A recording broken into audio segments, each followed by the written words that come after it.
Hello friends, जय हिंद। अभी अभी बहुत अच्छी खबर मिली हुई है। यूपी ट्रिपल एससी से एक बहुत बड़ी अपडेट निकल के सामने आ रही है। मतलब मोस्ट अवेटेड एग्जाम जो था आपका वीडियो का, जो 2018 की परीक्षा आप सभी को पता है, जो कि निरस्त कर दी गई थी और उसके लिए फिर से एग्जाम होने के कयास लगाए जा रहे थे। 2022 में ही एग्जाम हो जाएगा ऐसा लगा था अभ्यर्थियों को, लेकिन तारीख पे तारीख वही दिन ब दिन लेट लतीफी। अभी हाल ही में ये पता चला है कि वीडियो री एग्जाम जो है 2018 वाला, उसकी परीक्षा बहुत जल्द होगी और प्रस्तावित शायद जून में हो जाएगी। सभी लोग एकदम पढ़ाई पर पूरी तरह से फोकस्ड हो जाइए। एग्जाम अब डिले नहीं होगा। और इस बात से तो आप लोग बखूबी परिचित होंगे कि न्यूज़ कितनी ऑथेंटिक है, इसमें कोई शक की गुंजाइश है ही नहीं। अ, परीक्षा की अगर बात करें तो जून में परीक्षा होने की पूरी संभावना है, यदि कोई बहुत बड़ी अर्जेंसी नहीं लगती है तो। और मुझे लगता है कि जून में हो ही जाएगी। और अगर तारीख पर विचार किया जाए तो मेरा अपना मानना ये है कि 15 जून से और 20 जून के मध्य में, ये इन 5 दिनों में आपकी परीक्षा कभी भी हो सकती है।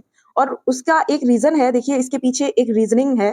वो ये है कि देखिए 14 मई को आपका एग्ज़ाम है यूपीपीएससी वाला, ठीक है? उससे पहले यूपी ट्रिपल एससी के पास कोई बहुत बड़ा एग्ज़ाम है नहीं। ये मुख्य सेविका की जो परीक्षा थी वो क्योंकि एक ठंडे बस्ते में चल रही है, वो डिले हो रही है, कभी होने वाली थी फरवरी में। ठीक है? तो इन सारे एग्ज़ाम्स की हड़बड़ी में यूपी ट्रिपल एससी है नहीं, तो अब अगला जो एग्ज़ाम आपका लगा हुआ है जून में, यूँ समझ लीजिए कि आप 15 जून को ही तारीख मान के चलिएगा। इसलिए मैं कह रही हूँ कि आप इस भरोसे में मत रहिए कि 15 से 20 को किस दिन आपका एग्ज़ाम होगा, नहीं। आप यूँ मान लीजिए कि 15 को भी आपकी परीक्षा है, 16 को भी है, 17, 18, 19, 20 को भी आपकी परीक्षा है, ठीक है? 15 से 20 के बीच में कभी भी आपकी परीक्षा हो सकती है। रही बात स्टडी की, तो आपको क्या ही पढ़ना है, इसमें सिर्फ़ रीज़निंग पढ़नी है, हिंदी पढ़नी है आपको। और हालाँकि रीज़निंग में ही वो मैथ्स भी रख देते हैं, कहते ये हैं कि रीज़निंग दे रहे हैं। और रीज़निंग में जैसा कि आपने पिछला पेपर देखा हुआ था, कितनी मेहनत करनी है इस बार। आपने परीक्षा दी होगी, उसने एनालाइज़ भी किया होगा कि रीज़निंग का जो स्तर था वो कितना हाई लेवल था। कह सकते हैं आप आईबीपीएस लेवल का एग्ज़ाम था, ठीक है? रीज़निंग का जो पोर्शन था आईबीपीएस लेवल का था। रीज़निंग का एक-एक क्वेश्चन जो है बहुत ज़्यादा टफ नहीं था, लेकिन जो टाइम टेकिंग, जो उसकी जो लैंग्वेज लिखी थी, एक-एक पेज पे सिर्फ़ 2 क्वेश्चन्स बन रहे थे, ठीक है? और रीज़निंग के बाद अगर देखा जाए तो स्कोर गेनिंग आपका हिंदी में आप स्कोर गेन कर सकते हैं। जीके, जीएस की बात रही तो उसमें आप करंट अफेयर पे फ़ोकस कीजिएगा। मेरा अपना मानना ये है, current affair plus UP special, इन दोनों से ही आप जीएस में स्कोर गेन कर सकते हैं। बाकी और हाँ, इस एग्ज़ाम की तैयारी बिल्कुल युद्ध स्तर पर कीजिए, और वो इसलिए कीजिए क्योंकि 2018 परीक्षा में जो अभ्यर्थी बैठे हुए थे, ज़रा सोचिए, 2018 के बाद 2 बहुत बड़ी पुलिस की भर्तियाँ संपन्न हो चुकी हैं। ठीक है? 2018 की भर्ती में वो अभ्यर्थी भी परीक्षा दे रहे थे, जो आज एक बार 45,000 भर्ती हुई है पुलिस की, एक बार शायद 41,000 कुछ हुई है। अगर हम मोटा-मोटा देखें, कुछ 90,000 अभ्यर्थी पुलिस में सिलेक्ट हो चुके हैं 2018 से। वो 90,000 भी एग्ज़ाम में बैठे थे 2018 में, ठीक है?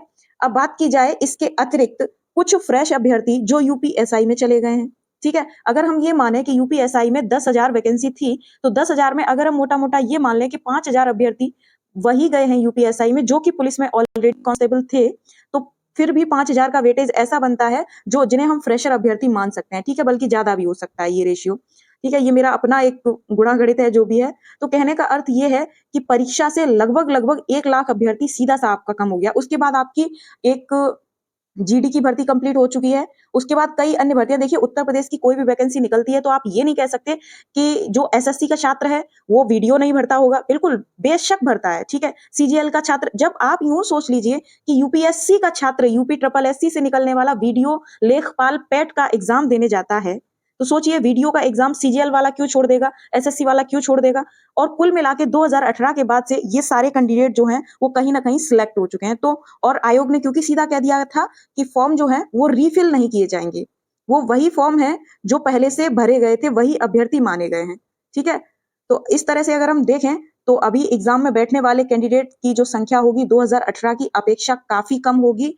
और जब काफ़ी कम होगी, और ये बात तो सभी मानते हैं कि जो कैंडिडेट सिलेक्ट हो जाता है, वो एवरेज से टैलेंटेड कैंडिडेट की ओर का जो हिस्सा है, वही एक मेजर पोर्शन है जो सिलेक्ट हो जाता है, ठीक है? फिर कौन-सा अभ्यर्थी बचता है, जो थोड़ा-सा एवरेज टू कह सकते हैं थोड़ा-सा नॉन सीरियस होता है, या फिर उसकी किसी परीक्षा विशेष में ही रुचि होती है, ठीक है? तो ऐसे कैंडिडेट रह गए हैं और फ्रेशर फॉर्म फिल नहीं करेंगे। तो आप देख लीजिएगा किस स्तर पे तैयारी करनी है आपको। जो मेन फोकस है वो मेरा अपना मानना है कि रीजनिंग और यूपी स्पेशल, जीएस में और करंट अफेयर, ठीक है। बाकी हिंदी को आप डेली पढ़िए, एकदम से कायदे से उसको बढ़िया कर लीजिए। हिंदी जो है आपकी सफलता में बहुत अहम रोल प्ले करेगी, क्योंकि हिंदी ही है जो एक एक नंबर से कट ऑफ में आपको सिलेक्ट कराएगी। अगर रीजनिंग का कोई क्वेश्चन टफ आता है तो वो केवल आपके लिए नहीं आएगा, वो सभी अभ्यर्थियों के लिए आएगा, ठीक है। अगर करंट अफेयर का कोई क्वेश्चन आउट ऑफ रेंज आता है तो वो सिर्फ आपके लिए नहीं आएगा, वो सभी के लिए आएगा। वो अलग बात है कि किसका तुक्का कितना फिट बैठता है। फिर तुक्का इतना भी फिट नहीं बिठाना होता है, क्योंकि इसमें जो निगेटिव मार्किंग थी वो 1/2 थी, जितना मैं याद कर पा रही हूँ, ठीक है। तो देख लीजिए, बहुत सावधानी से एग्जाम देना है आपको, पूरी एकदम युद्ध स्तर, क्रांति स्तर की तैयारी करके, ठीक है। तो ये बहुत बड़ी खबर थी जो आपके साथ अभी साझा करनी थी।